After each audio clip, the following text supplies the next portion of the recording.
Well, I'm excited to be here today on Metal Maniacs to promote our Heart on Your Sleeve Fest, which is happening on Saturday, February 7th at Hagar's Hideaway in Muskegon. Tickets are $20 online, but $16 if you head over to Third Coast Final in Muskegon. You can pick them up there, and we'll be giving away a pair of tickets as well on the show. It's going to be 9 bands. We're opening doors at 3:30 p.m. and going till around 11. Drinks, food, all ages, minors accompanied with an adult, and it should be an awesome time.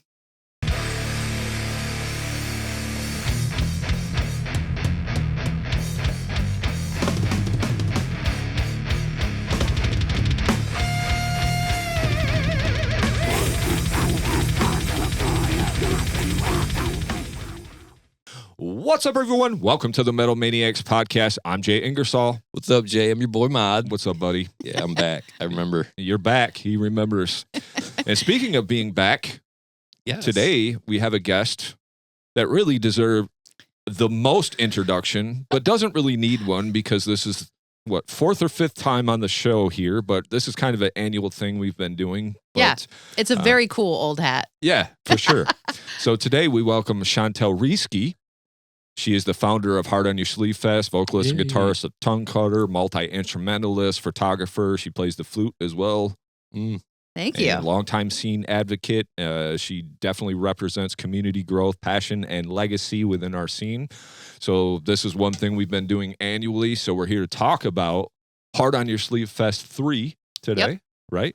And probably we'll get into a lot of other things. So welcome to the show. Welcome back. Thank you so much. Yeah. It's always awesome to be with you guys. Hey, yeah, for Good sure. to see you. Good to see Yeah. you. Welcome back. Last time we seen you, we actually got to do something fun, and thank you for that, playing the horns up for the holidays. Yes, that You was guys awesome. ruled. So fun. Such a cool lineup. Yeah. So much fun. Just like all the homies. That's what I was trying to go for, like all the homies. Yep. You know? Yeah. Really Um, successful too. Like that yeah. was really cool to be a part of before the holidays. I love that that your wife was so intentional about, who benefited from that, because I know obviously we did the toy drive and things like that, so it's going to be multiple families, but it was really cool to find out that there were specific families benefiting from that. So that was awesome. And that was also shout out to Lisa Wright too, Jeff Wright's Yes, wife, because absolutely, she kind of and had the Lisa. hook up on all of that Yeah. inside stuff where it was like an idea for Shauna, but without her, without Lisa, we weren't able to kind of get the allocated funds to everybody correctly and everything. Yep. I also wanted to, and Nick had brought up a point, I always wanted to be transparent too, like, hey, we made this much money and this is where it all went, just so you know, Yep. you know what I mean? Because no one made any money, but Yes. I felt really,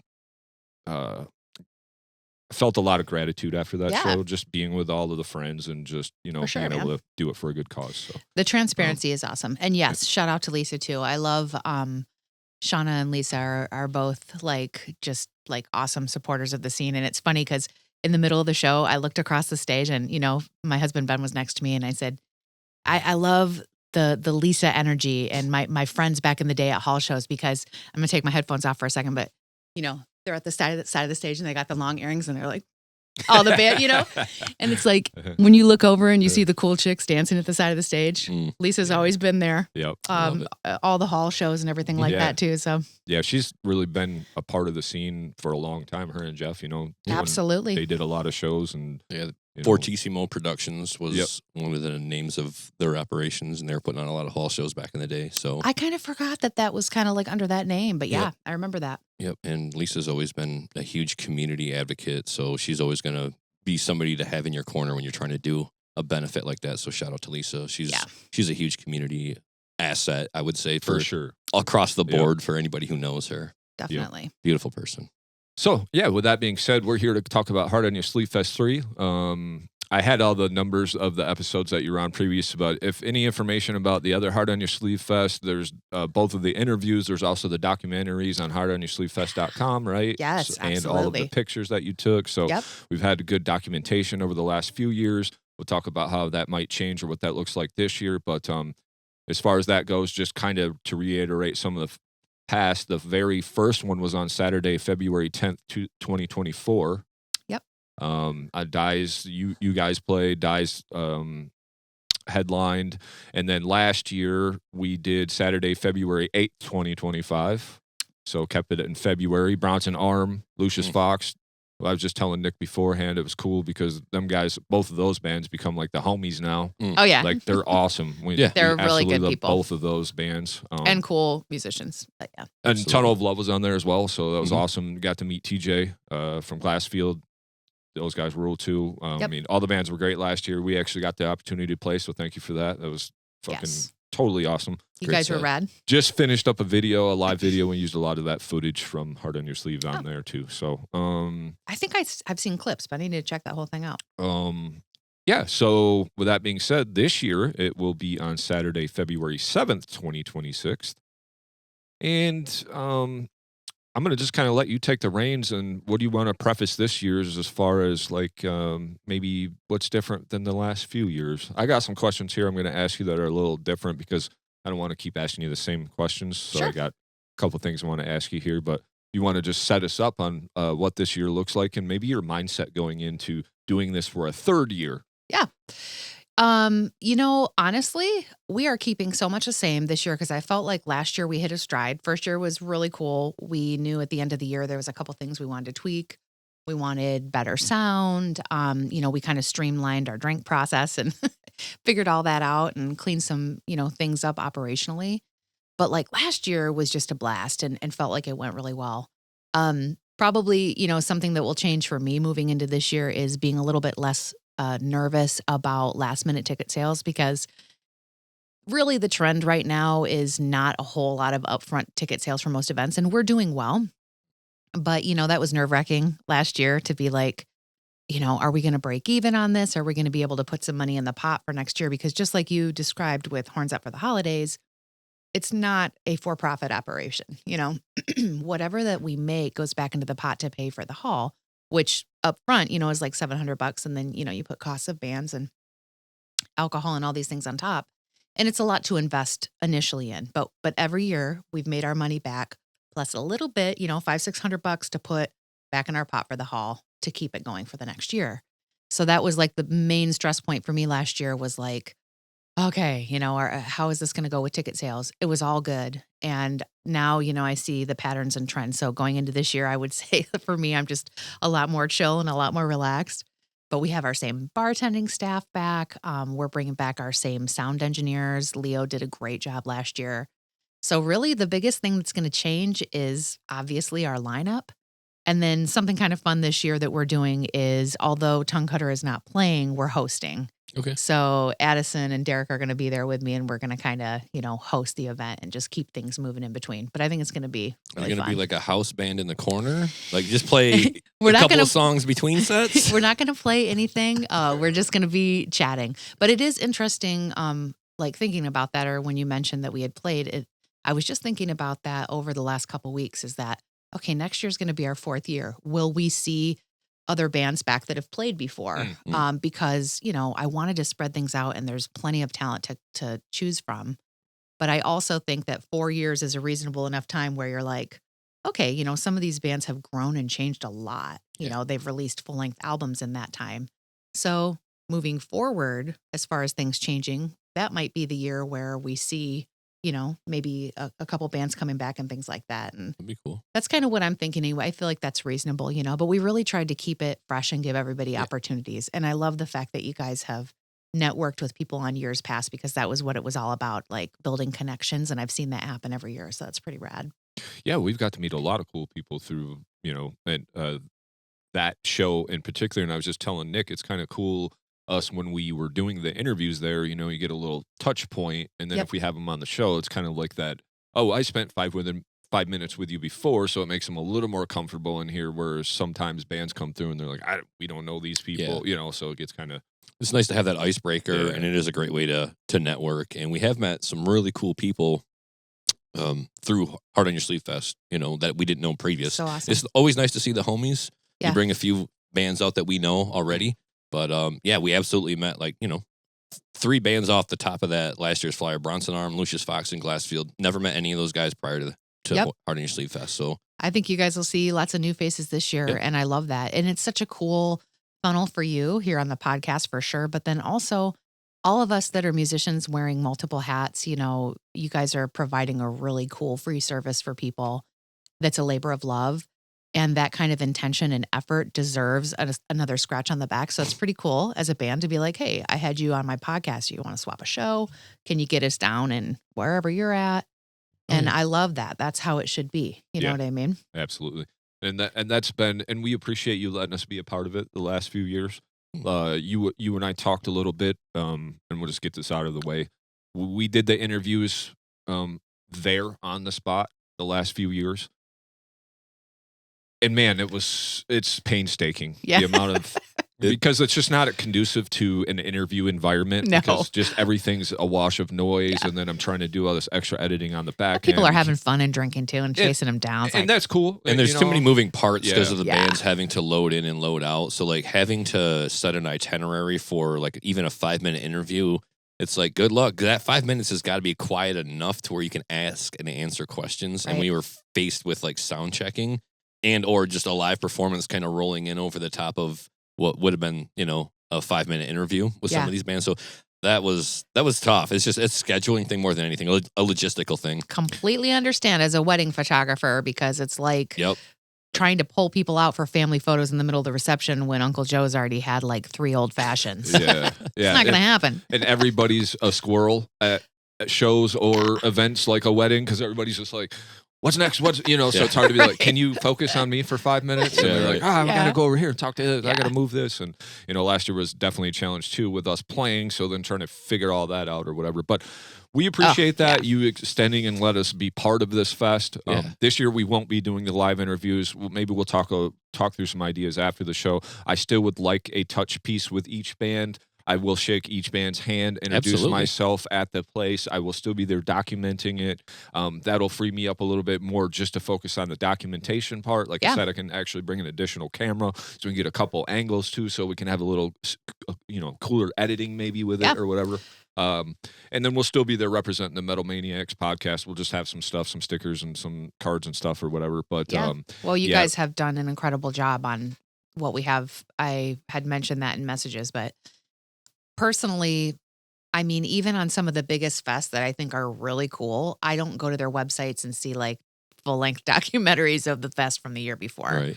That is a treat and a real privilege to have that. So super grateful that that's up. And you can get a feel for that. And if you're in, Los Angeles and you're never going to get to go to this little fest and you love local Michigan bands so much, it's really freaking awesome that you can do that and check that out. So I think it's really something I'm super grateful for. Yeah, me too. I think, Jay, we've always talked about recording our own material. Like, I just wish there was a camera, a tripod in the corner of the room. And that's when we were in bands, when we were younger. Sure. And now it's something that has just kind of come to fruition. Like, Jay's got great equipment. He doesn't mind bringing it out and documenting other bands.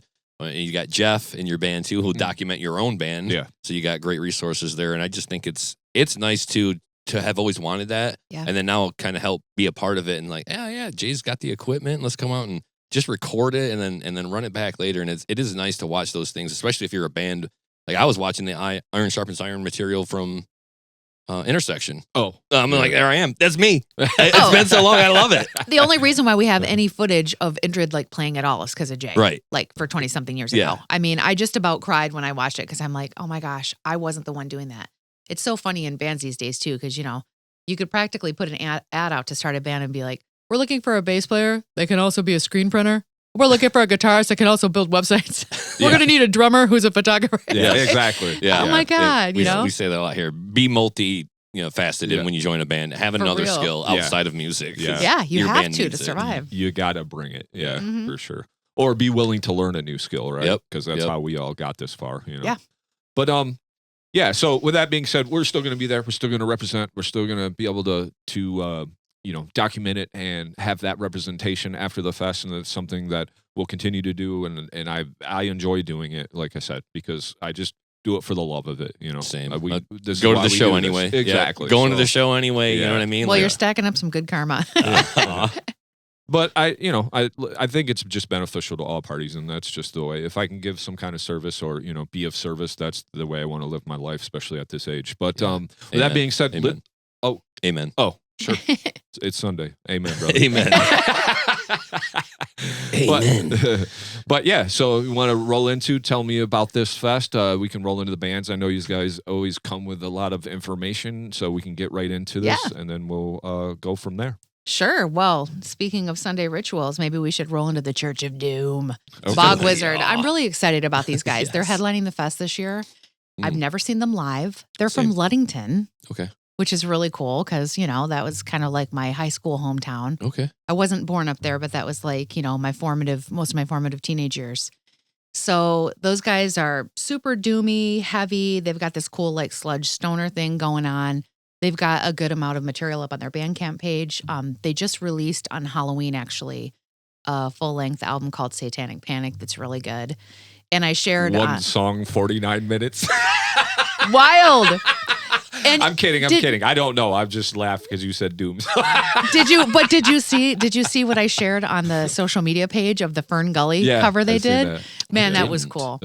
Yeah, it's awesome. They did that Toxic Waste cover, like where Tim Curry like normally sings it, and they did a really, really great job with it. I shared it. They said they might play it at the fest. I'm like, do it. Well, we've had them on the show or heard them on the show. We've listened to music, so we know what we're in for. Yeah, you did have them on the show. We didn't have them in the room. We just listened to their music. Oh, yeah. Okay. We reacted. Oh, cool. They sent us a track. Oh, sweet. Awesome. Yeah, to react to. Yeah, it was cool. It was cool. It's totally up my alley. Yeah. I love that sort of thing. That Doom, just let it run horizontally for 8 minutes. That's fine.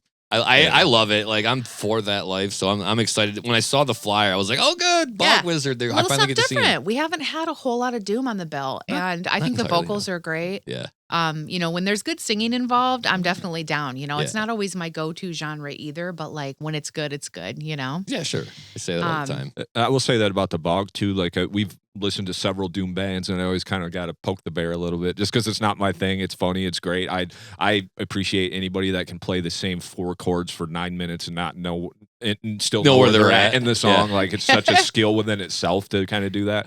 But I do remember the Bog Wizard. I'm not just saying this because we're talking about them, being one of the more doomy bands that I would probably lean towards actually listening to. Yeah. Like I really enjoyed their track. Like it wasn't more too far out there complex. where I was just snoozing by the end of it, right? No, they had some really good parts in it too, where they eventually cool. got to like some upbeat parts or more exciting riffage. But exactly. It just rolled out with the super long intro, but that's what you can expect. And I think listeners, if you haven't listened to like some doom metal, a lot of it's going to be fairly repetitive, groovy, dirty, usually with the fuzzy distortion.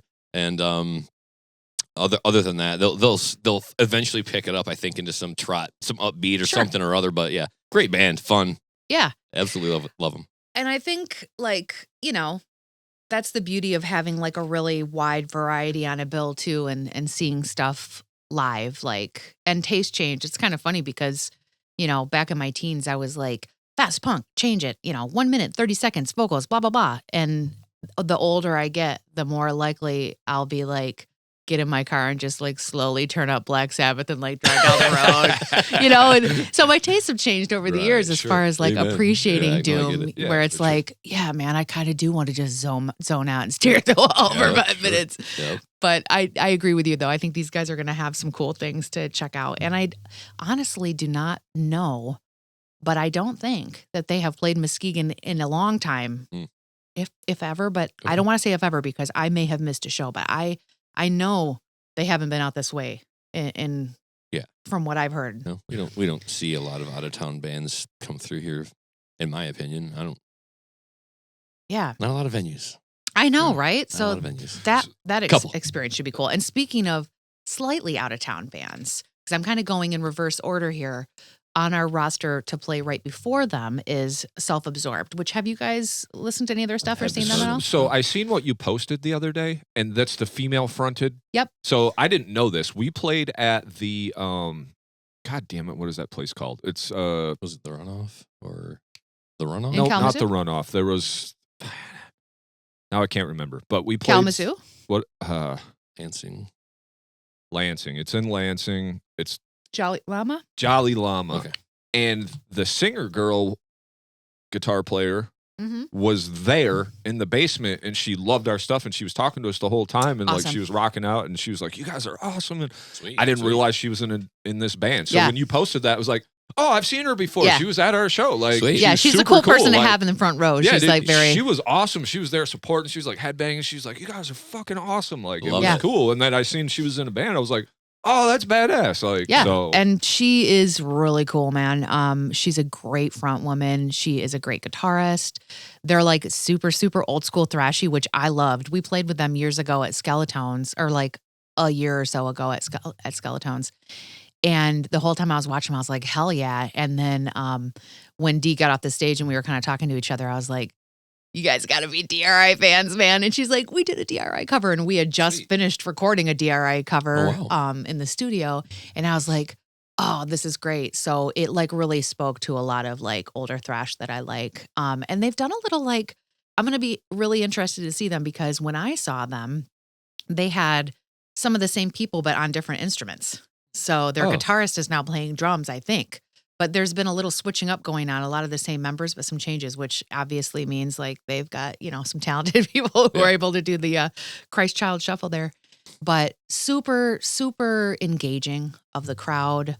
I love the message. Definitely, some good feminist thrash. And I think everybody's going to be really wowed by it. So yeah, I'm really excited to see it, to be honest, because she was just such a cool person and just liked our band. So like, of course, you're getting points in my book. Yeah. Stroke my ego a little bit. I have no doubt that she loved you guys. Fucking flawlessly that night too. So like, that's a good not feeling. Many times I can say that, but that night just everything was on. So I was you like, guys are on fire. yeah, we were pretty fucking good that night. Like I don't want to be that guy, but when I watch the video back and there's not one note missed or one drum missed, I'm like, yeah, that was pretty fucking sweet. Yeah, you gotta take those ones too. You did the grave, man. Because I'm always beating myself up for the 3 notes I missed, so I might as well take the ones I didn't. Oh my god, if I miss one note, I'll be thinking about it till the end of the set. Exactly. Like at that Horns Up for the Holidays, I was like, we fucking suck.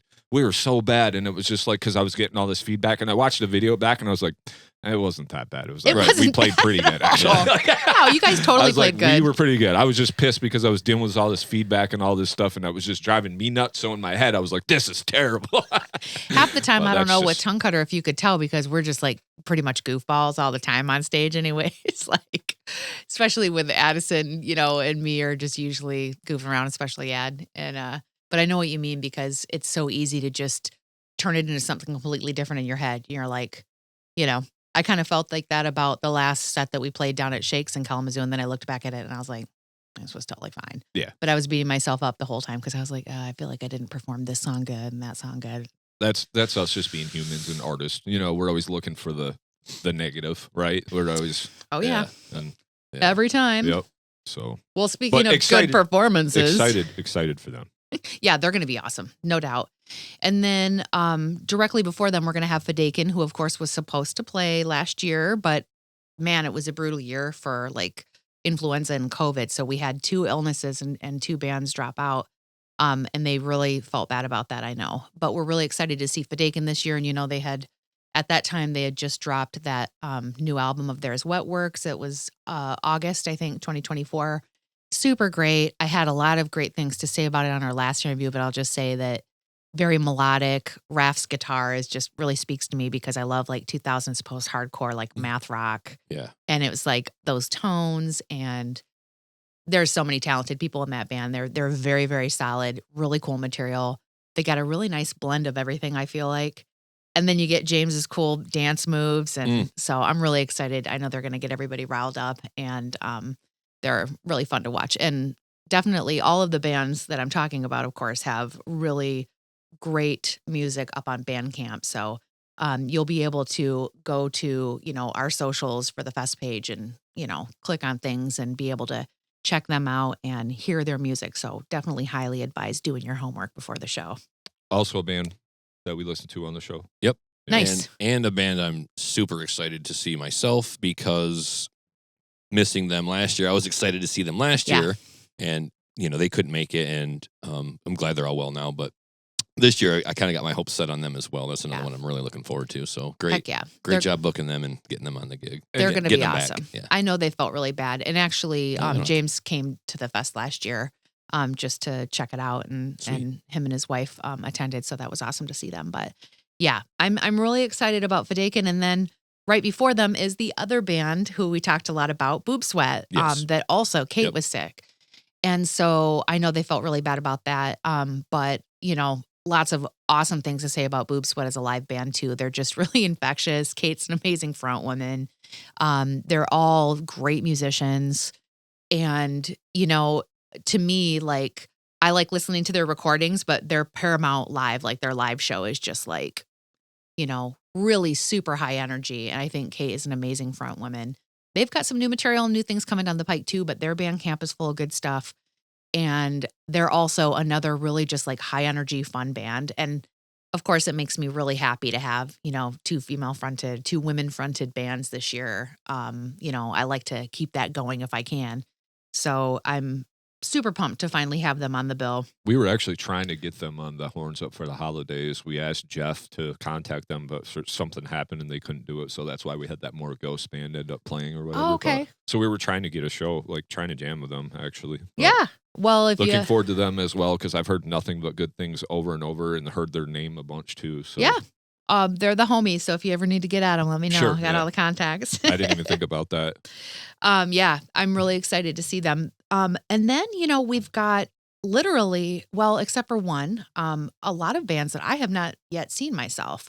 So, Dog Skull, have you guys kind of heard some stuff about them in Grand Rapids?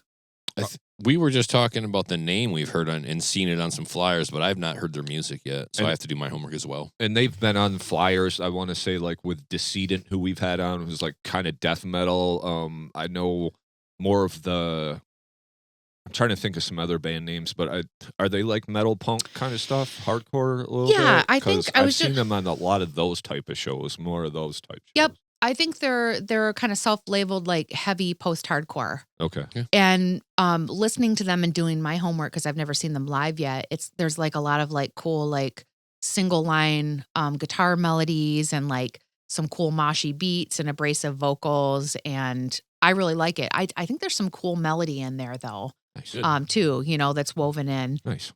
And yeah, I'm really looking forward. They've got a good amount of releases on their Bandcamp page to check out too, which is really cool for me. Like if you want to dive into a band, like I don't personally have that because my band is, newer and I'm looking forward to that. But like, I love it when you go and you see this catalog of work. And I actually should have looked to see when that first releases, so I knew how long they have been a band. But I think that they have a good amount of releases either way. So you can kind of dig in and go back a little bit. Real quick before you go on, sorry, I don't mean to interrupt, but no. I did want to ask, because we talked about Bog Wizard. Do you know how long they've been a band? Well, a minute.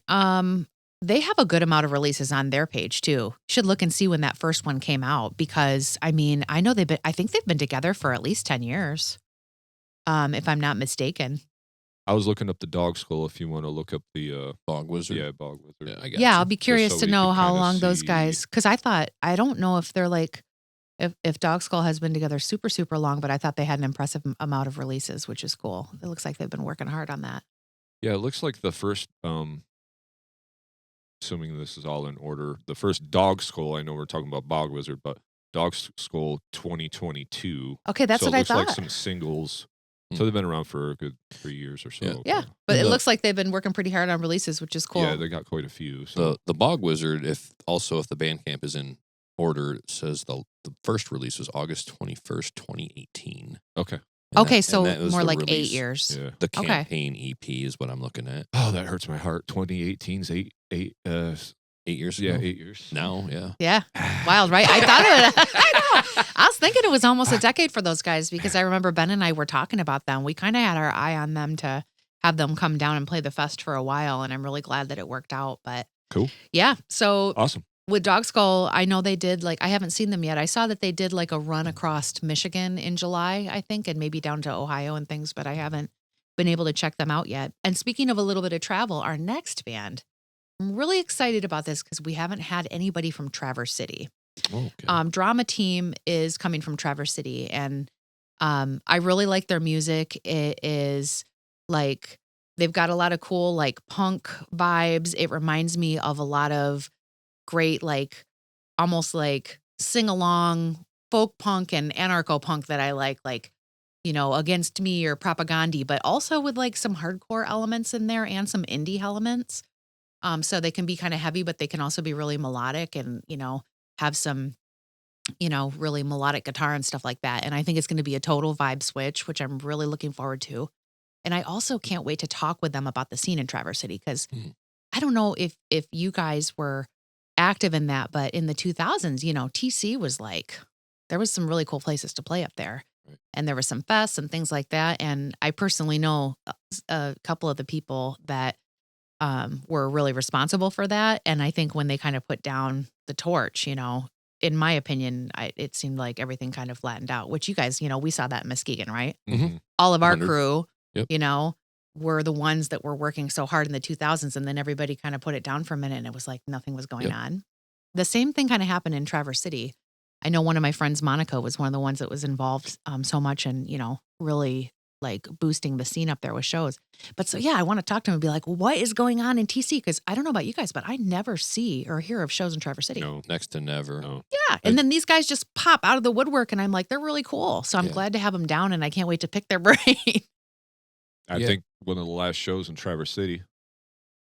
Are you going to say something? Go ahead, buddy. Maybe I saw Non-Point roll through there because I'm like we were talking about before the show, like there are certain bands that are road dogs. And so they're the type of band who would hit any market that they can, like, you already got the non-disclosure agreement signed in, X city. So we're kind of forced to play outside. And so they'll hit a Traverse City for sure, Right.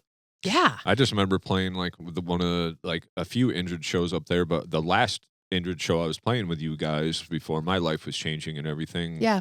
Played with you guys up there and Dies at that bar up there somewhere. Was it Ludington or Traverse City? Was that Ludington? Might have been Ludington I went to one at the Crow's Nest. Yeah. Oh, okay. That's Ludington. I'm sorry. Yeah.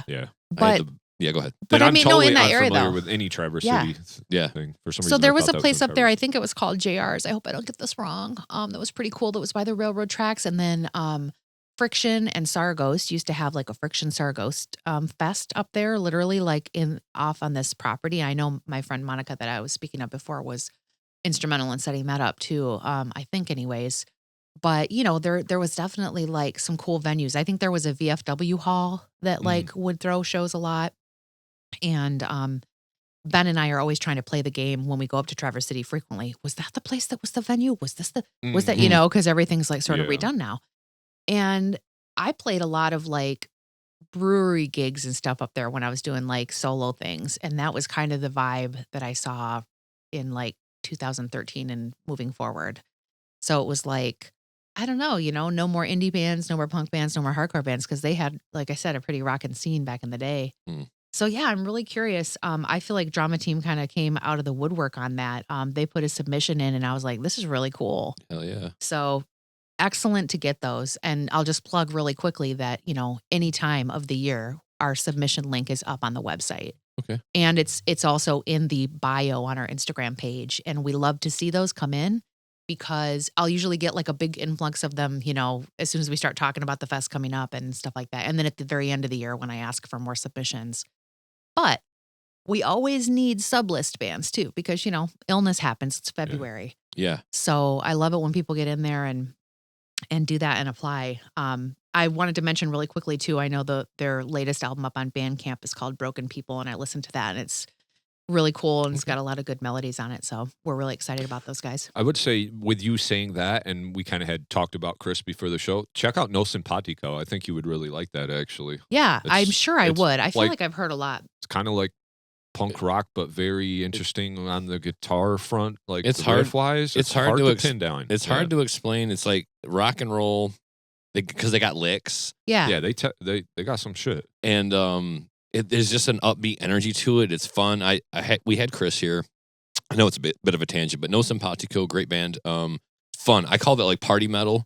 Okay. But you wouldn't call it metal really. Yeah. But if you were partying and you were of the mind to share music that was organic and real instruments and everything like that, just a fun, maybe indie rock, like they just got cool licks. I had a lot of fun listening to it. So definitely, Chantal, for your listening pleasure, check them out. Get them on your I will. Just kind of from what you were just talking about the Drama Team, I think they're kind of like what you were saying, if I'm getting that correctly. Yeah. It could be in line with what we were just talking about. Where are those guys from again? Keizu. Okay, Can't cool. listen- yeah. Yeah. So I think coming out of this episode, we're gonna have a couple of bands each to listen to. Yeah. No for sure. simpatico, please Yeah. go fill out Yeah. go fill out the form. Oh, Let's they're- get you in. They're super fun. That's awesome. One of those bands that you can feel a little salsa in the movement, like when they're riffing and Yeah. stuff. Like it's got fun energy all over it. I Chris like is I like great, some too. feel good for sure. Yeah. Chris is great too. Great company. Yeah. Awesome. Yeah, we'll definitely I'll keep my eye on those guys and check them out. So we got a couple more bands on here. There's 3 more. Dive Line. I know that it's a 3-piece from the Grand Rapids area, and I believe in Muskegon as well. I think they've got some members, but they all were coming from other projects that I didn't 100% research, so I don't want to get anything wrong. Although I do know Aaron, who plays drums for them. And so that was kind of how, we connected for the fest. But I'm going to be playing with them myself with Tonguecutter in a couple weeks at Puck Cider in Grand Rapids. So I'm going to be able to get to see them live for the first time there. But I like their self-titled EP a lot that they put out. And they also have, a cool like hodgepodge of sound. Sometimes when I'm listening to it, it almost reminds me of like if Bear versus Shark were heavier and had a little bit more like post-hardcore influence or something. So again, like, some post-hardcore vibes, some cool heavy guitars, some cool heavy drums, kind of some, shouty vocals going on there. And I'm really looking forward to those guys as well. I believe that the EP that I was just referring to is self-titled, and it was recorded by Rick over at Cold War. So it sounds great. Good job, Rick. But yeah, I'm enjoying those guys, and they're pretty new. I think that they've only been together for just over a year or so. So, Chantal, I'm looking at their Bandcamp right now. It Mhm. appears that Dive Line put out Follow the Flowers in March of 2025. Exactly. And that is by Rick Johnson at Cold War Studios. Oh, whoops. Did I say it was self-titled? I think you're right. That's Follow the Flowers, actually. If I'm reading it correctly, it says, it's in the bottom right-hand corner of the cover art, Follow the Flowers. Is there a self-titled EP up there too, or is it just this Follow the Flowers? That's all I see on Okay, their that's Bandcamp. what it is. I had my notes wrong that it was I self-titled. love the but yeah. artwork on this album too, by the way, guys. And Dive Line, this is a beautiful cover art you have for your album. Scroll down, because wasn't that done by Sean? Okay, original artwork by Sean Lee. Oh, wow. Yeah. My homie. I know. I'm like, wait a minute. There's a connection to be That's made here. cool. Yes, I apologize, guys. I had that wrong. Not self-titled Follow the Flowers, but I knew Rick Johnson did it over at Cold War. That's cool how that Yeah. came full circle. Full I know. I'm like, scroll down a little bit. I think Yeah. Sean did that. That's cool that you complimented it. Now he's going to know you're coming from the heart instead of just being Yeah, a exactly. friend. There you go. Yeah. Sean, great work, Sean. Yeah, Love your work. Yeah. Yeah. No, I thought it was That's cool awesome. too, actually. I noticed that in the notes.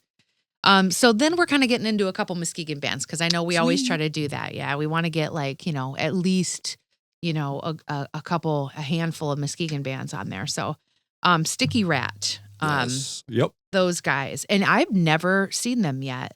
We played with them. Oh, did you? Yeah, we played with them last year at Mulligan's. It was kind of like a mixed bill, and they were good. They were really, really good. They're not like heavy, but they were just. I just remember like watching them, and then when they were done, I was like, man, these guys are freaking good, and they're Tight. like younger dudes. Yeah. And I was just like, I mean, it's heavy enough, but it's like really good, like I don't know, hard rock, I guess you could say. Sure. Like, Yeah, definitely a lot of like punk rock stuff going on. Yeah. They kind of almost like, there were times I was listening to them where I was like, I'm kind of getting like Bad Religion vibes from these guys.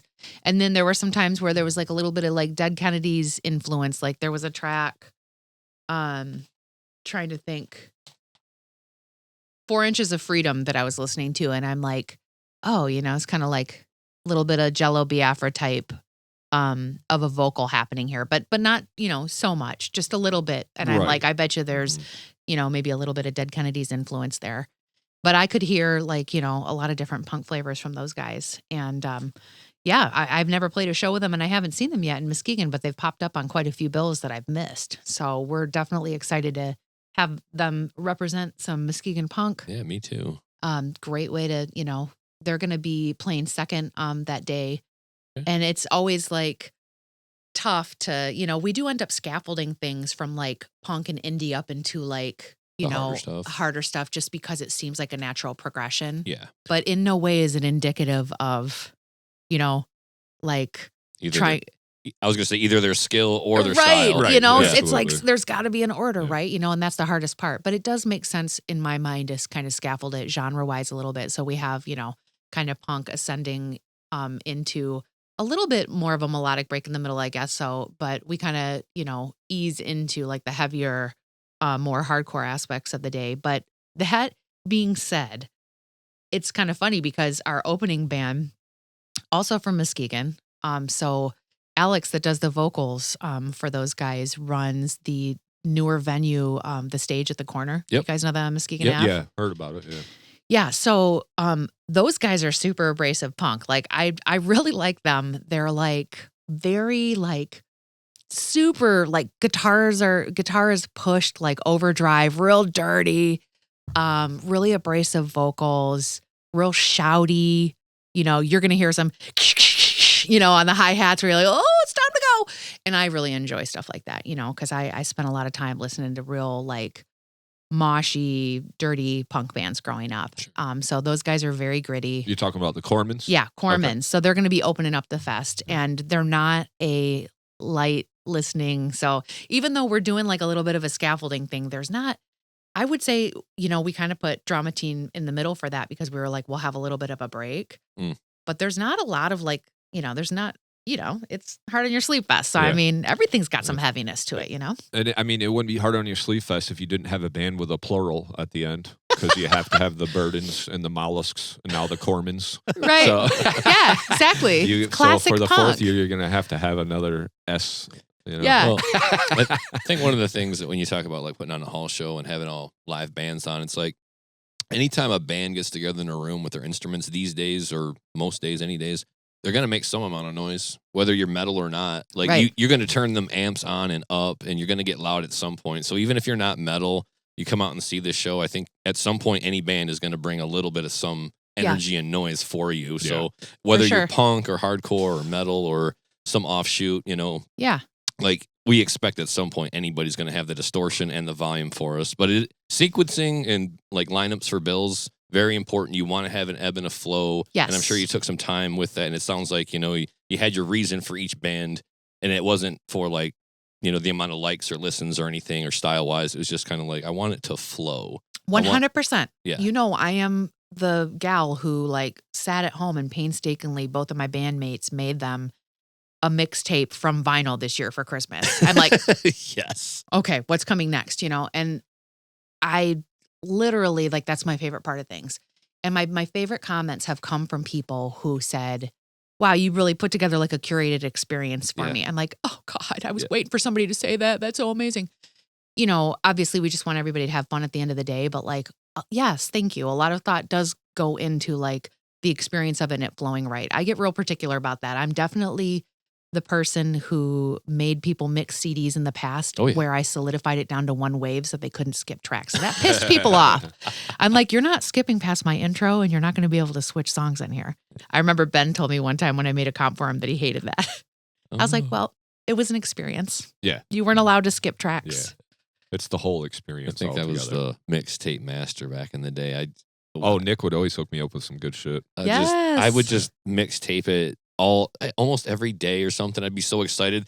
I remember it got to a point where Jay was like, what's next? He just hit the fast forward. Like all the songs you knew maybe sometimes. Like we would be in the car. It wasn't like an insult or anything. He's like, oh, that's a good song. What's next? Just dang it. And you're like, oh my God. It's on the track list, man. No, but I used to make mixtapes all the time. Jay would humor me and just pop, he'd pop them in. Oh yeah, good song, good choice. Because it's almost like listening to the radio, right? Yeah. For the your others. favorite tracks off of whatever. Absolutely. It is a labor of love. The people that, I felt like cared about me most made me mixes. And before Ben and I were married, he made me some incredible ones. He's such a tastemaker. He has amazing taste, Sweet. And he would always make them. But, we really do care about like the curation of things and the experience of it. So yeah, I think it's totally going to flow. I'm really excited. I've already had like my little visions of, that it's going to be a lot of fun. It's going to be really cool this year. So I'm excited about that. I feel like we've got a wide variety. And, just like a couple little housekeeping things in that vein is that, the normal run through of FAQs, yes, there's going to be tickets for sale at the door. Obviously, we love it when people buy ahead because it really helps us plan. But there will be tickets at the door. We're also going to have discounted tickets on sale at Third Coast Vinyl. Awesome. So they're $20 online right now, but you can get a ticket there for $16. We always do a giveaway with you guys for some tickets. So we're going to do that. And then I guess, I also wanted to mention that we're always looking for like street team help too, as far as like volunteers. We do generally have our volunteers come back every year, like our lovely bartending staff, which includes Jay's wife. And we love having our same people come back. But I also would love to have people reach out to me and say, hey, I'd love to help flyer in Grand Rapids for entrance to the fest. I can't probably take 20 people doing that, but we would love to have, some street team folks who are willing to help us promo. So that's something, to think about. And if anybody is listening for next year, we're probably going to be about ready at that point where we'll consider some sponsorships or things like that for things here and there in Muskegon or maybe just beyond. But I didn't want to do that until we were established and we had a groove running, So, yeah. And like I mentioned before, of course, we're always taking submissions on the website, but I think those are most of our housekeeping things. I mean, I know everybody knows, yes, we serve alcohol. Yes, you have to bring your ID, and no, you can't park right there. You have to park across the street. Yeah. Those are our main FAQ things. Unless you're in the band or doing something, right? Unless you're in the band. Yep. Yeah. Our parking lot is super small, so we use that for loading in and out. Absolutely. I guess then, as far as like how things change throughout, I know, what has the meaning of success in this fest meant to you first year and now in this year? Has that changed at all? Honestly, no. It was like a really cool feeling to look across the room and see, everybody enjoying themselves, all different ages, all different walks of life. Like, we really had a great first year. We really had a great second year. And the mission was definitely still the same, to recreate like that grassroots, like playing on the floor, hashtag bring back the hall show. And I feel like we have really stuck with that. The only thing I'll say that I haven't put out as much in the first year, I really tried to document the process so that it could be reproduced.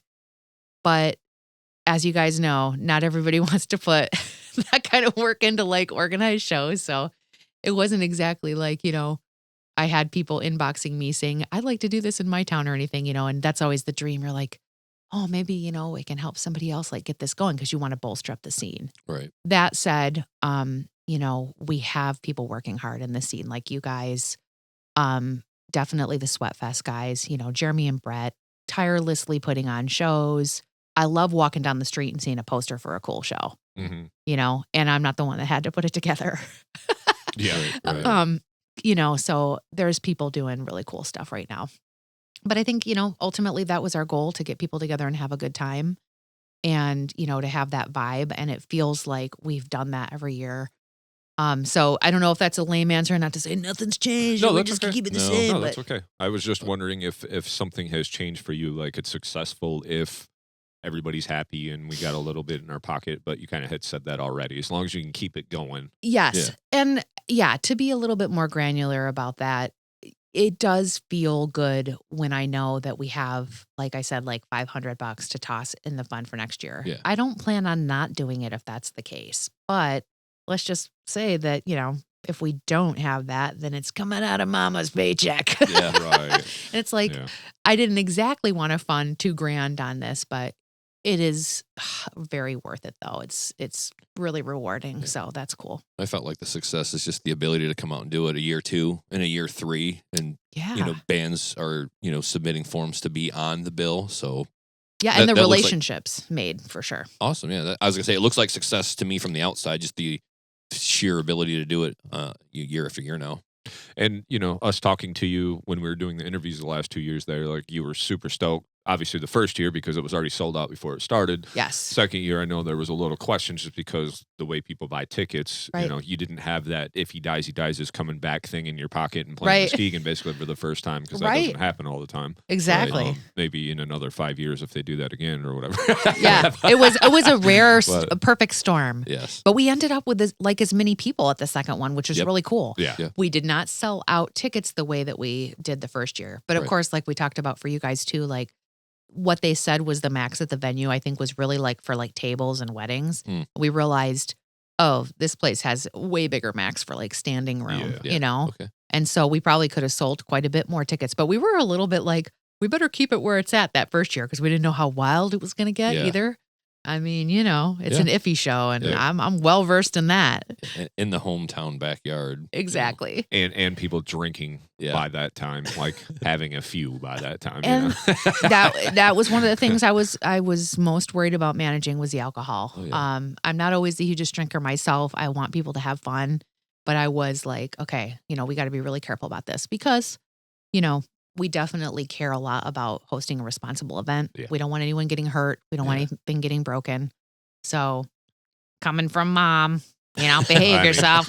Yeah, that's just respect, and that's how you keep it going to Yeah. the And- next year. You know, like Yep, and if everybody- you ever want to play again, then you might want to Yep. be part of making sure it happens again. You know, And So- it has been totally good. Everybody's been respectful Yeah. and awesome. So Now, on these band submissions, have you had a whole bunch of bands apply and then you've had to pick and choose which ones? Or are you still to the point, since you're only on year 3, that you are curating them by reaching out yourself? well, I will say that we've had more bands applied than have played for sure. Okay. And, you know, obviously, you know, nothing personal. And I didn't like not contact someone because I thought they were terrible or anything like that.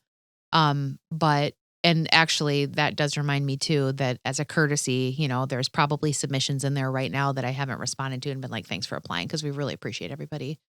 But yeah, we've had more, and you know, it is really hard. Like that makes me sad to say, you know, when it's 9 bands on the bill, you know, and you've got maybe like, let's say 5 or 6 bands that just started in the last couple years, you know, in Muskegon area or something like that are really green. We want to give them an opportunity. That's what it's all about. But we can't put like, personally, you know, it probably makes sense to you guys that I wouldn't put like 4 of those kind of bands on the bill when I only have 9 bands. So 100%, you know, we haven't been able to put everybody on. So I've got a surplus in there. It's tough when you're new. It You got to get a is. few, and you said in your green, you got to get a few of those other shows under your belt first at some smaller venues or dive bars or something, just so people can get a peek at you. Mhm. Or you got to have that EP online on Bandcamp so we can at least, you know, hear you. And it That also helps is- to see a little bit of some live footage on a YouTube, just so I can see what you're bringing to a stage and how people react to you, how you engage. So Yeah. all of those things help when you're green to maybe get your foot in the door on a bigger. Yes. I would say it's a bigger event. You know, I mean, it's something that only happens once a year, Right. and you have to take the time to curate it and go through everything. It's not like going out to Mulligan's on a Thursday night and catching four bands at 10 p.m. You know, like that is a regular occurrence. So Right. you can get out there and do those kind of shows and build up a little bit of a resume before you try to get on something that's a little bit more earmarked or, Right. you know, Totally. rare. Yeah. You know? Yeah. Sure. Totally. And you know, like what we're doing right now, it's hard to get on and promote people when they don't have some of the assets like you talked about. Yeah. And I know it's hard. Recording is expensive. Having some assets out there definitely helps. But the other cool part of things is that if you did send in a submission, you know, and you haven't heard from me, or, you know, we didn't put you on the bill, just know that I have your material there. And the kind of cool thing is that, you know, I will full out say that I don't just look at these things from heart on your sleeve. Like I'm a pretty holistic person. I'm involved in many aspects of the scene. If I see your name and I learn of you, there may be a bill in the future that I'm like, hey, you should hook up with these guys, or I might reach out to you about playing with my band or whatever. And I think that's okay. You know, full transparency. Like this information may be used in one or more places for your benefit. Yeah. So, you know, That's the tough thing with the show as well. You know, we get reached out to by a lot of bands and they're just starting and they just want an interview or whatever. And we're kind of to the point now. It's like, man, we've been doing this for 2.5 years and we're trying to elevate ourselves as well, right? Right. So we don't ever want to say, no, we won't have you on the show, but it's hard to have somebody on the show that has nothing to show for themselves or no social Right. media presence. At that point, you're kind of just doing a favor, and I don't know if you're going to break up in 2 weeks, you Yeah. know, and so it's like, yeah. And is it that's- going to benefit you guys at all mutually? Exactly, Unless somebody and blows that's- your mind, you know? I've had this nasty comment on Spotify, like, "Oh, you guys are posers because you won't help out these younger bands. You should be the one that's putting them on." I'm just like, well, if they don't have nothing to show from themselves, I've never seen them their name on a flyer. Right. It's just kind of at that time, sorry to say, but it's a waste of my time. This takes a lot of time to put this together and do. I was just going to say, time is money. Like this whole operation is. Yeah, so it costs a something. lot of times I just like turn a blind eye to that. I'm like, oh, I don't want to think about what we spend to make this show because we just spend money to come here and Pretty hang out much, and talk about music and platform bands. Yeah. But to Jay's point, even some of the bands that have come through here and they are doing things and they have shows and they have assets. Sometimes they don't have a lot of assets. Yeah. And they've been doing things. So to your point, when you're green and you're wanting to get on a bill like this, it's just hard. We got to kind of go with something that we know, especially for the investment's sake, that we can. There's a following. That's the only. It doesn't have to be a huge following. It's just something that says we've performed shows, people have seen us, and we'll play another show, and people. Well, some of our friends will come and watch us.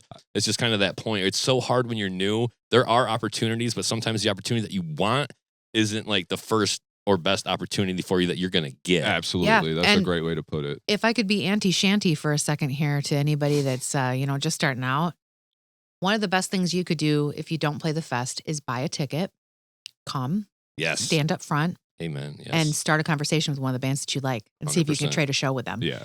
That's the money piece right there. Get in there, do the networking, show up, because that is going to get you more 100%. in the end. Yeah, 100%. See who you can connect with that can take you further, because, obviously, you may not be able to do the same for them in terms of trading a show or whatever.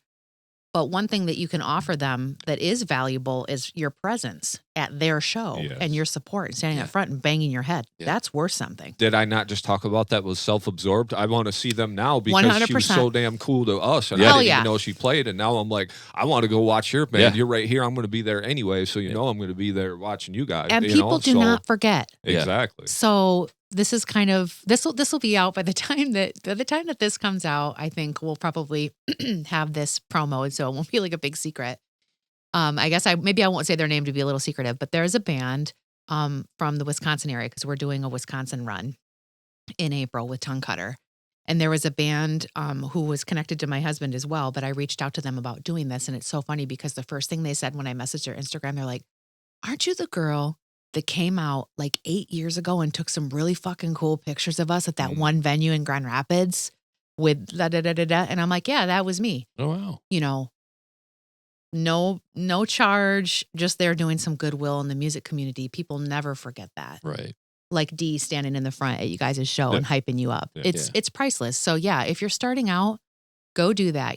Buy the ticket, show up to the show, and become homies with somebody, and that's going to get you a lot farther than, most other things, I think. I think that goes to the point of end of day, there's always almost this exchange, value for value, right? Yeah. So like, what value can you give to somebody else, right? Yes. It's hard for us to message Travis Ryan and be like, can you be on our podcast? And he's like, you guys got 880 followers on YouTube. What are you going to do for me? Right. Maybe he would be cool enough to do that, but we're not at that point yet. Would that be cool when we get to that point? Yes. Absolutely. But right now I can't give him the value that he can get easily from somewhere else, right? Yeah. So going on the fest or coming on our show as a brand spanking new band, it's kind of like there's not a whole lot of value exchanged there. Right. And it's not always about that, right? But there is a little bit about that. And what you're saying, how much value can you bring to the show right now? How many, hey, Chantal, we submitted our band. Like, they're at the show. They buy the ticket. Hey, you run this thing, right? We submitted our band. Maybe we're not ready yet, but it's very nice to meet you. Yeah. But we'll be grinding all year this year. And then pop in, see how you're doing in your inbox every once in a while, like you and I will do or whatever, keep that relationship going.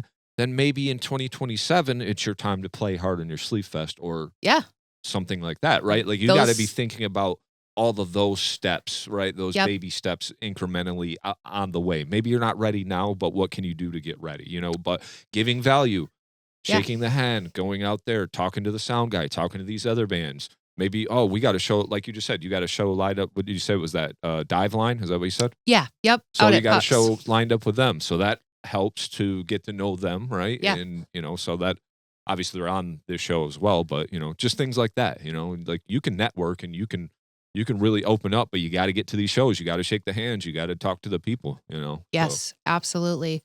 And like standing in front and just enjoying the music and having some positive comments to say about that at the end of the day that are thoughtful.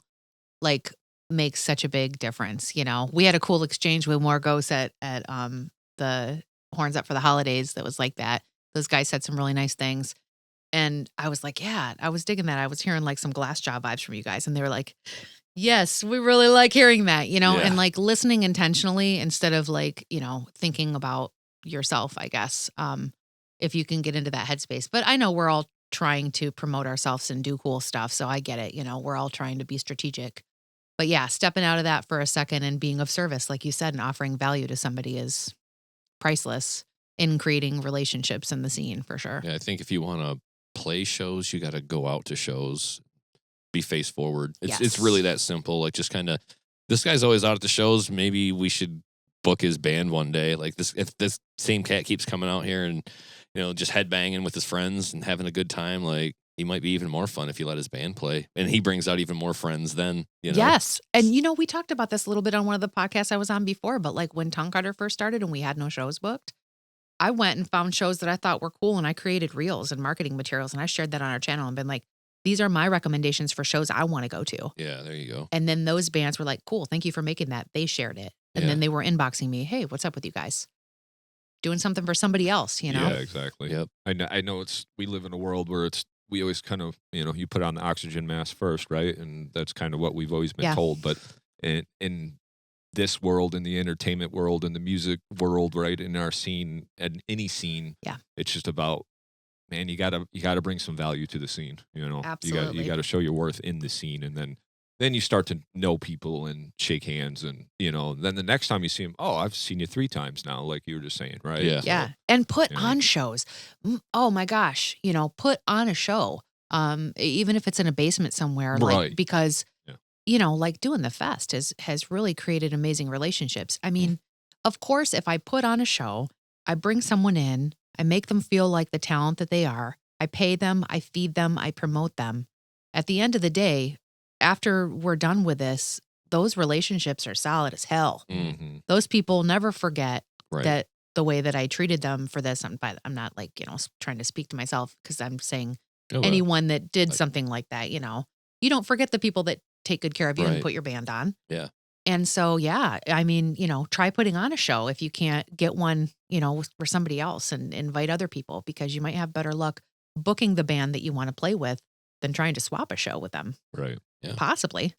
And we had Steve from Michigan, Steve Maple from Michigan Metal Fest on last year. We'll have him on probably again this year talking about some things. But, you know, that was one thing that he said, even with the bigger bands that he books, they will come back and play his other fest or his other shows that he's putting on because he's there to try to take care of them. So to your point, I mean, and it just goes to show that it goes all the way across the board from, you know, maybe a DIY band all the way up to someone that's signed that's looking for a guarantee, right? So, yeah. You could be really strategic too. I know we're like delving into the young band thing. So I'll have to share this when we talk about the fest and we promote this episode. Like if you're a new band, check out this episode because there's a bunch of golden nuggets in here for you. Yeah. But if you look at the gaps on someone's tour, right?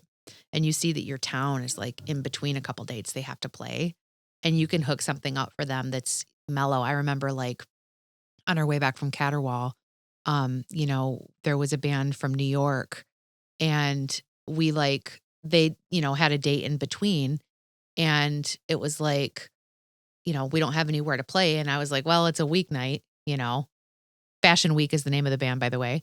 And I was like, I can try to hook something up in Kalamazoo. I don't know how many people will come out, but we'll totally like help you guys. And I remember they were like, oh my God, nobody has been messaging us back. You guys know how it is. Oh yeah. And so we hooked that up and you know what? It actually was pretty cool. There was probably only like 20, 25 people there at the runoff. Sure. But I brought like, you know, some vegan food because they were on the road and they had, you know, so we got to eat together and chat and hang out. And they were like, this was amazing.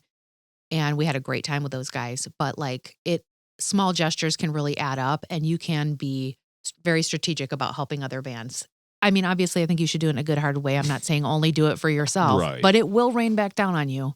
Yeah. If you look for those opportunities to support other bands that are bigger than you. Yeah, kind of like we said at the beginning, like what value can you give and then don't worry about it getting paid back, but the universe has a way of doing that, right? I mean, so, you know, just know that maybe your time will come, but just be a nice, solid member of your community and your scene. Like, that's the best way to do it, you know, face forward. I heard you mention food a couple times. The first year you had some food, you had some vegan options as well. Then last year you had pizza, right? Yep. We did pizza. We might have pizza slices again this year. One thing I think we're going to do is because I really like it. When I go to, oh my gosh, it's not, what's the, I forget. I'm so sorry, RJ. My friend RJ is the head brewer up there. Arbor, something in Whitehall, the brewery up there. That's next. Why do I keep on forgetting? Yeah, I don't go to the brewery up there. What is it? I'll look it up right now. Yeah. I wanted to say Fetch. Or no, Grove. It's. Oh, that's Montague. Yeah. What is it? North Grove. North Grove. Thank you. I'm so sorry, RJ. No worries. I always combine him with another tree company client that I have that has a similar name. So shout out to you, Zach, if you're listening. But makes sense. Yeah. But Yep. so yeah, North right. Grove. I love we go up there and we always get their chips and their cider French onion dip. So we're looking for quick snacky options. So I think we're gonna do chip bowls with French onion dip. And some other little real cheap snacky things that you can buy. We might also have pizza slices, but we're going to try to have, easy, quick things that will not necessarily have to be reheated or kept warm for you to nosh on. I wish that we could get a food truck. We really have been trying to do that. This is, going to come out. It's going to be too late probably to organize this. But in the future, or for anyone that's listening, we've reached out to quite a few people. We've wanted to have a food truck on site. We have not had luck in connecting. Sick in a good way. That'd be awesome. Yeah, I know. We would love that. We reached out to some people. Food. That way you don't have to deal with it either. Yeah, and if they're whether they're doing the food inside or they literally just parked outside. If for all the people that are standing outside in February, they're gonna love their hands on some warm food. I know. Yeah, it's huge. A food truck that'd be huge. They would make bank sitting out there. I feel like for sure. Yeah, it's pretty much over 100 guaranteed attendees every year. I definitely feel like it'd be worth it to park out there. It's kind of weird with the food truck game too, because what I see is either it's kind of strange. There's a weird dichotomy. Either they want you to pay them to come, which we definitely don't have the budget for, or they expect to pay a fee. So when I've contacted people, they'll be like, oh, it's this cost, or they'll be like, what's the cost to do the event? I think that's, what it usually is, one or the other. And we're like, it's free. We just want you to come make money. But I know that it can be hard for a lot of vendors. I think there are a lot of rules and things like that, as far as what I understand, my limited knowledge. And maybe, how much cost is sunk into things for them or whatever. But we sure would love to have somebody out there. Yeah, absolutely. That would be cool. That would be, because Nick and I were just talking about that. This particular location isn't just a hop, skip, and a jump to a convenience store, or food, or a lot of food. Yeah. So it's nice that you provide that, because we are kind of in a little corner out there. I mean, yeah, you could go do that, but for someone like Nick and I that kind of is there the whole day, I'll be there the whole day documenting. Yeah. I can't really sneak out for 5 because I have to record the band, or even when we were doing the interviews. So it's nice to have that food there. But if you're a food truck parking outside, that would be for sure. Big time, man. I guess they just maybe aren't aware that 100 or so young folk, hungry young kids. We fed you guys as our vendors last year, right? I'm sorry. Keep getting a frog in my throat. We fed you guys as our vendors last year, right? We gave you guys sandwiches or pizza. I'm please tell me that we fed you guys. I ate twice, because you gave me pizza to begin with, and there was some left over, and I think by that time we've been there so long, I was like, we'll eat it. It's a little cold, but I'm going to smash it. Yeah. Pizza's fine cold. Yep. We always feed our people, but it is nice for attendees too, for sure. So we'll have some plans. But yeah, I would like to expand that. Actually, going back to your question about what I'd like to change in the future, maybe that is one thing that we'd like to expound on more and have a better offering, is to have a food truck, or, something more substantial for people to eat. We would love that. It's a lot of work to make the food and keep it warm and all that. So. It's just another additional thing that just comes along with putting on a show that maybe people aren't thinking about, because you're putting on music, sound, lights, everything else, bands, time slots. Food too. Got to have food and alcohol. And that's a whole thing within itself. Yeah. Right. And I'm the one buying the alcohol, and I'd be the one making the food, but I'm also the one hosting the event. I'm also the one photographing the event. I'm like, I can't do it. Yeah. No, I can't do it, bro. Shouldn't be expected to. Just hosting it and putting it on is quite enough work as it is. But just to know that there will be food and drink there is there is a solid. But if in the future there could be like the food truck out there, somebody just slinging top tier food out of the truck. Oof. Just a nice warm burger or something out there. Ooh, damn, boy. I know. I get excited just thinking about the food as much as the music. I know. And so like that would put it over the top. But for anybody who hasn't gone yet, there's got to be a taco truck or something. Chantal, you've done a great job of providing food and drink both years, for us. Thank you. So like we appreciate that for sure, both as a listener and any of the performers too as well, right? Absolutely. Yeah. Well, I'm glad to hear that. It makes me very nervous when people are hungry. I want people to be fed, for sure. I've had a couple suggestions over the years, like, oh, you guys are a grassroots thing, man. You should have it be a potluck. I just don't like the idea of all the hands in the food. No, absolutely. I'm like, no. I even get apprehensive with the people I know at work. So these are people you don't know. So it's kind of like, I'm not, it'd be one thing if it was like the gang, right? Like when we hang out at your house, that's different. Yeah. Because these are all people I know, but yeah. I don't know how clean your house is. Or how clean your hands are. I'm good on the random potluck shit. They do that at work, and I'm just like, nah, I'm good at that too. Like, nah.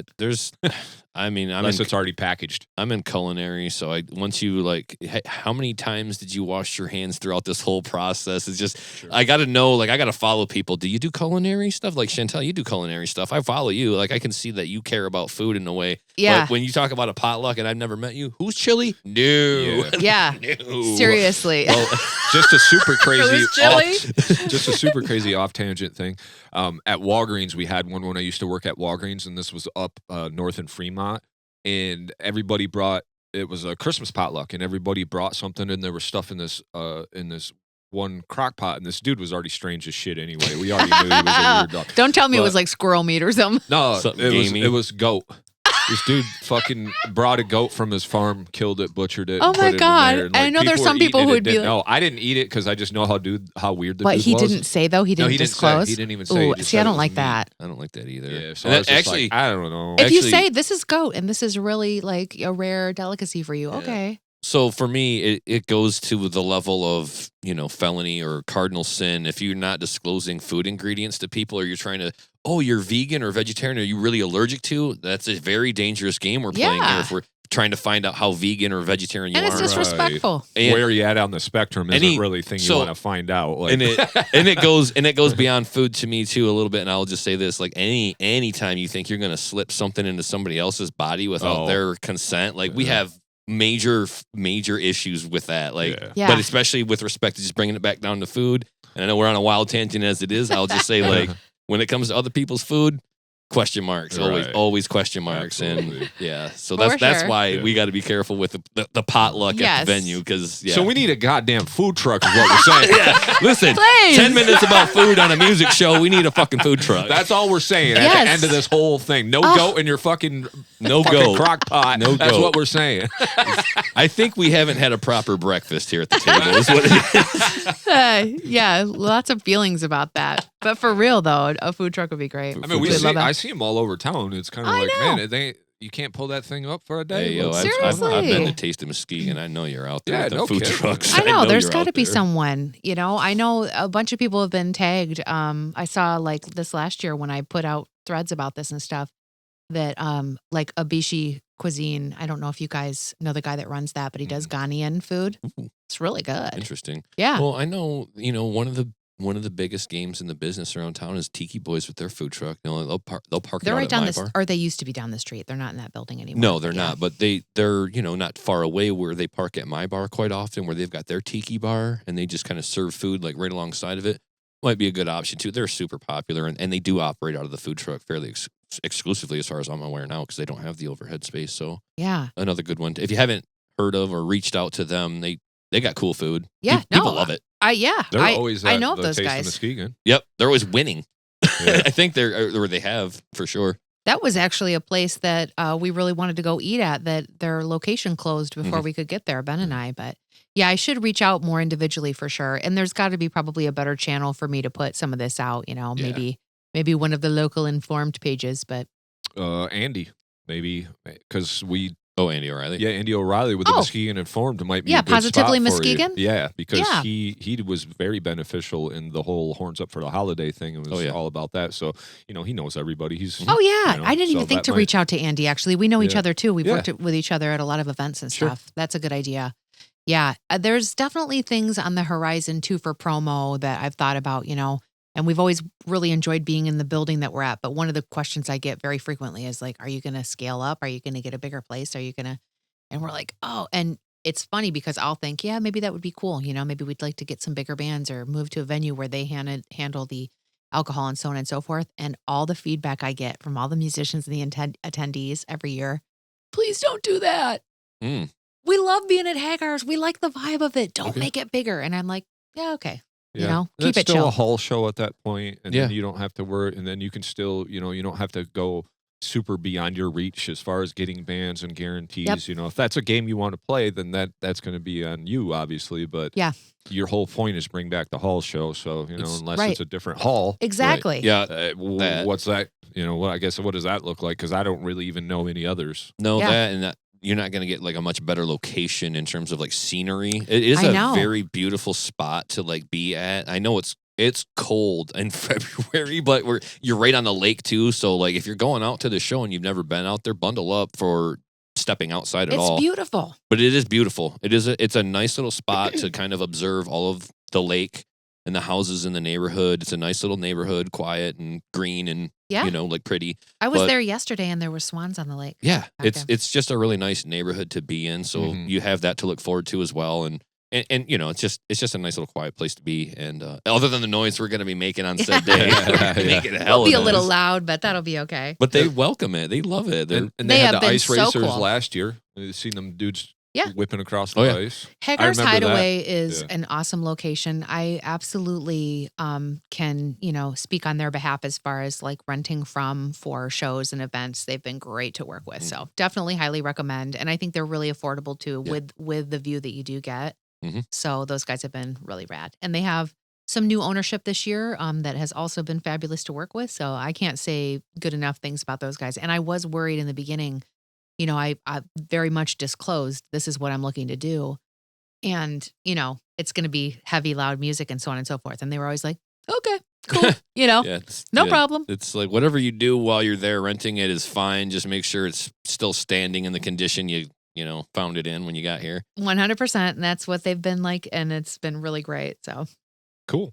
I don't have much else for you. Like this don't have to be a 2-hour podcast like it normally would be just because of the fact that we're just covering this fest. And, for sure. There's all the other information out there for everybody. And you can go watch the last 2 years as well, So everything is there for you guys. I just wanted to make sure we're here to help support in any way. And I want to make sure you get any of your notes or anything that you want to talk about here on the show. So is there anything that we haven't covered yet? Or I don't think so. You guys did an awesome job of covering. We're very, very grateful for the promotion.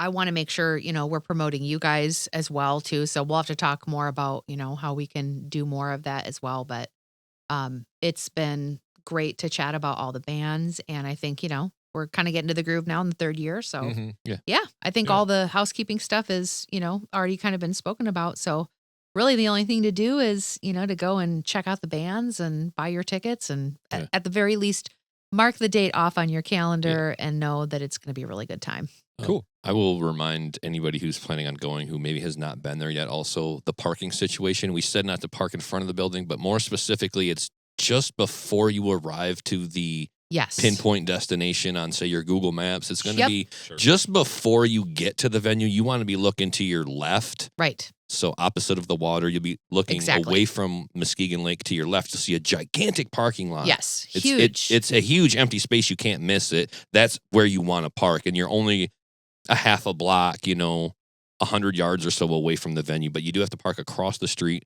before the road curves. If you've curved into Lake Michigan, you've gone too far. Correct. And we've done a lot of things in years past. Like we put a GPS scannable QR code for like, here's where you park. And, it still is a thing every year for sure. Sure.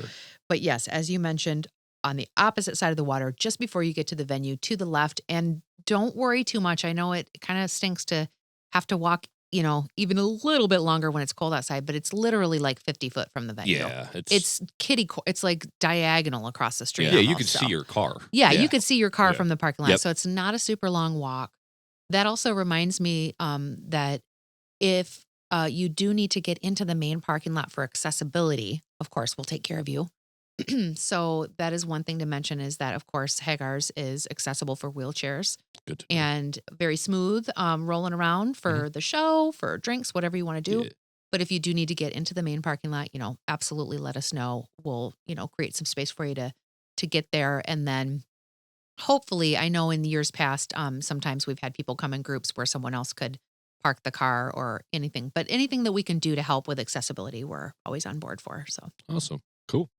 So I guess the last thing we're going to do is if you want to just give us the rundown, you can look at the camera there and just give the whole list of everything, if that's how you want to do it. Sure. And then we'll just clip that, and that'll be part of the, the exact promotion, so everybody knows the exact details without having to, they can get that in the 60 seconds or whatever. So. Sure, for sure. Well, I'm excited to be here today on Metal Maniacs to promote our Heart on Your Sleeve Fest, which is happening on Saturday, February 7th at Hagar's Hideaway in Muskegon. Tickets are $20 online, but $16 if you head over to Third Coast Final in Muskegon. You can pick them up there, and we'll be giving away a pair of tickets as well on the show. It's going to be 9 bands. We're opening doors at 3:30 p.m. and going till around 11. Drinks, food, all ages, minors accompanied with an adult, and it should be an awesome time. Perfect. Awesome. Cool. Well, did you rehearse that? It's in You here, got baby. all of it? God, that was so dialed in and professional. I was like, look at this TV personality. Man. One you- take. Yeah. Used no- to doing the communications, No stuttering, no stumbles, knew all the facts. Man, Yeah. Bullet point. Hopefully I got everything right in there. I think No, I you did. That was sounded perfect. perfect. Sounded I was perfect. reading along right Mm. with you. So, Good stuff. all right, cool. And with that being said, then also look out. We'll be doing a ticket giveaway. We'll be giving out a Yep. couple tickets, Yep. for the Metal Maniacs podcast. So make sure you are doing everything that the host instructs. We'll talk a little bit more about that after we're off air here. But with that being said, keep your heart on your sleeve, and hope to see you guys there, because I know I'll be there, and I'm excited for it as always. So Awesome. thanks a lot. Yeah, thank you Appreciate guys. And Appreciate it. much love. Keep it metal. metal. Peace. Thank you so much for checking out the episode. Be sure to hit that like button and give us a share. Yeah, and if you enjoyed our podcast today, please give it a rating on your streaming service to help us gain some exposure. And if you really enjoyed the show, please give us a follow or hit that subscribe button and come hang out with us every week. And remember, keep it metal.